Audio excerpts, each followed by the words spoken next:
नमस्कार, मी रुचिता ॲग्रोनमध्ये आपल्या सर्वांचं स्वागत। बाजारपेठेत कृषी निविष्ठांची प्रचंड मोठ्या प्रमाणात रेलचेल आहे। सल्लागारांची संख्याही कमी नाहीये। अशा वेळी फसवणूक झाल्यास शेतीसह मोठ्या आर्थिक नुकसानीला शेतकऱ्यांना सामोरं जावं लागतं। त्यामुळे उत्पादनांचा शास्त्रीय, कायदेशीर व एकूणच सर्वांगीण अभ्यास करूनच त्याची निवड व वापर याबाबत कायम सतर्क असणं शेतकऱ्यांसाठी महत्त्वाचं झालंय। सध्या बाजारपेठेत कीडनाशके, खते, वाढ नियंत्रके, जैव उत्तेजके, संजीवके आदी उत्पादनांचं प्रचंड पेव फुटलंय। भरमसाठ दावे होतात। कुणी म्हणतं आमचं उत्पादन कायदेशीर कक्षेत येत नाही, जैविक, सेंद्रिय आहे, तर कोणी म्हणतं आमचं उत्पादन वनस्पतींचं अर्क आहे, पिकाला, मातीला नुकसान होत नाही, त्यांचे अवशेष मालात राहत नाहीत, तर कोणी सांगतं आमच्या उत्पादनामुळे फळाला चकाकी येते, आकार वाढतो, खतांचा अपव्यय थांबतो, व्हायरस, लाल कोळी कंट्रोल होतो। कोणी उत्पादनाला भारतीय प्रमाणीकरण संस्थेचं, कोणी आंतरराष्ट्रीय किंवा ISO प्रमाणपत्र मिळाल्याचा दावा करतो। सल्लागारांचे तर उदंड पीक आलंय।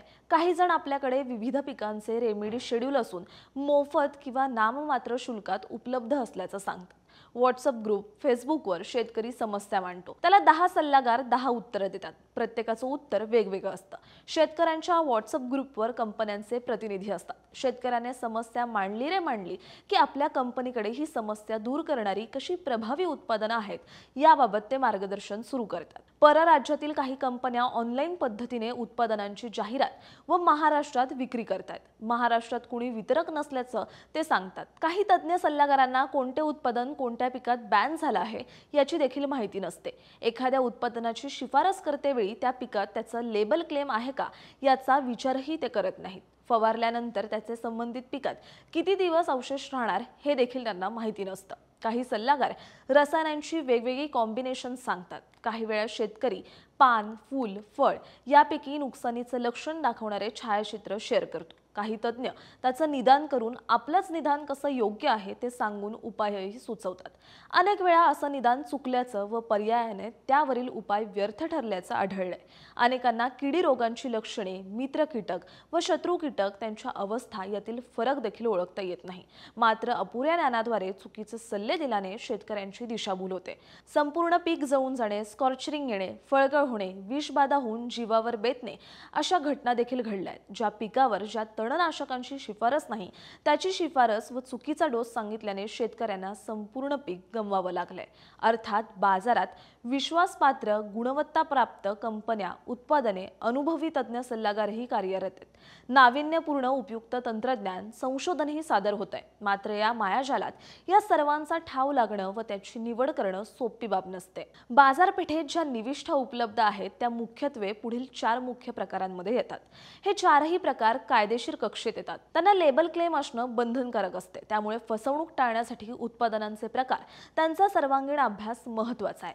कायद्याच्या कक्षेतील निविष्ठांचे मुख्य प्रकार कोणते ते पाहूयात। मुख्य प्रकार 1, ज्यामध्ये कीडनाशके, कीटकनाशके, बुरशीनाशके, तणनाशके, कायदेशीर नियंत्रण, केंद्रीय कृषी मंत्रालयाअंतर्गत central insecticide board and registration committee यांच्या अंतर्गत कीडनाशकांचं नोंदणीकरण करणं कंपन्यांना बंधनकारक आहे। एकच सक्रिय घटक असलेली म्हणजे सोलो, 2 सक्रिय घटकांचे मिश्रण असलेली कीटकनाशके म्हणजेच कॉम्बिनेशन कीटकनाशक व बुरशीनाशक यांचे संयुक्त मिश्रण अशी ही विस्तृत व श्रेणी आहे। मुख्य प्रकार 2, खते व अन्य द्रव्ये।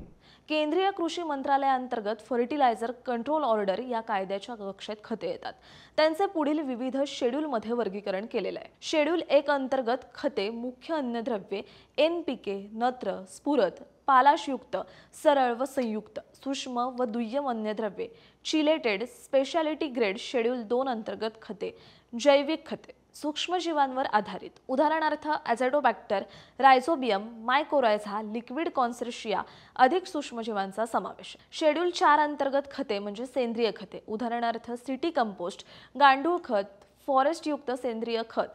शेड्यूल 5 अंतर्गत खते, अखाद्य पेंडी, उदाहरणार्थ एरंड, निंबोळी पेंड। शेड्यूल 6 अंतर्गत नॅनो खते, उदाहरणार्थ नॅनो युरिया, नॅनो झिंक। आता मुख्य प्रकार 3 काय आहे ते पाहूया। मुख्य प्रकार 3 PGR, कायदेशीर नियंत्रण, CIBRC, सध्या 26 PGR नोंदणीकृत, उदाहरणार्थ chlormequat, chloride, triacontanol, paclobutrazol, hydrogen cyanamide, nitrogen benzene, gibberellic acid. मुख्य प्रकार 4 जैव उत्तेजके, फर्टिलायझर्स कंट्रोल ऑर्डर अंतर्गत शेड्यूल 6 या कायद्याच्या कक्षेत ही उत्पादनं आली आहेत। सध्या तात्पुरत्या स्वरूपातील परवाना प्रक्रिया जैव उत्तेजकांचे पुढील 9 प्रकारात वर्गीकरण केलेलं आहे। वनस्पतीजन्य अर्क, सागरी तण, शेवाळ अर्क, सीवीड एक्स्ट्रॅक्ट, जैव रसायने, बायोकेमिकल, सूक्ष्मजीवांच्या चयापचय क्रियेतून तयार झालेली, प्रोटीन हायड्रोलाइट्स आणि अमायनो ऍसिड्स, जीवनसत्वे, व्हिटॅमिन्स, सेल फ्री मायक्रोबियल उत्पादने, रोग नियंत्रक, सूक्ष्मजीवांव्यतिरिक्त अन्य सूक्ष्मजीवांवर आधारित अर्क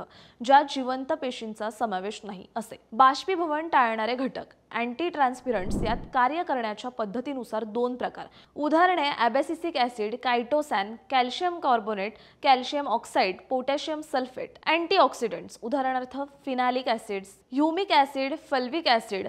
9वा प्रकार अलीकडेच समाविष्ट झालेला आहे, जैविक खत किंवा जैविक नियंत्रक असलेल्या सूक्ष्मजीवांव्यतिरिक्त अन्य सजीव सूक्ष्मजीव। मुख्य प्रकार 5, अन्य सर्व 4 प्रमुख प्रकारांमध्ये ज्या घटकांचा समावेश अद्याप झालेला नाही त्यांना सोयीसाठी 5वा प्रकार असे संबोधूया। उदाहरणार्थ मित्रसूत्रकृमींवर आधारित कीटकनाशक म्हणजेच EPN हा जैविक घटक काही कंपन्यांनी बाजारात आणलाय, सध्या तरी तो कायद्याच्या कक्षेत नाहीये। हुमणीचे नियंत्रण करण्यासाठी हा सूत्रकृमी उपयोगी मानला जातो। CIBRC अंतर्गत नोंदणीकृत एकूण उत्पादनांची संख्या ही 31 मार्च 2024 नुसार 943 इतकी आहे। ही माहिती आपल्यासाठी लिहिलेली होती ॲग्रोवनचे उपमुख्य उपसंपादक आणि रेसिड्यू फ्री शेतीचे अभ्यासक मंदार मुंडले यांनी।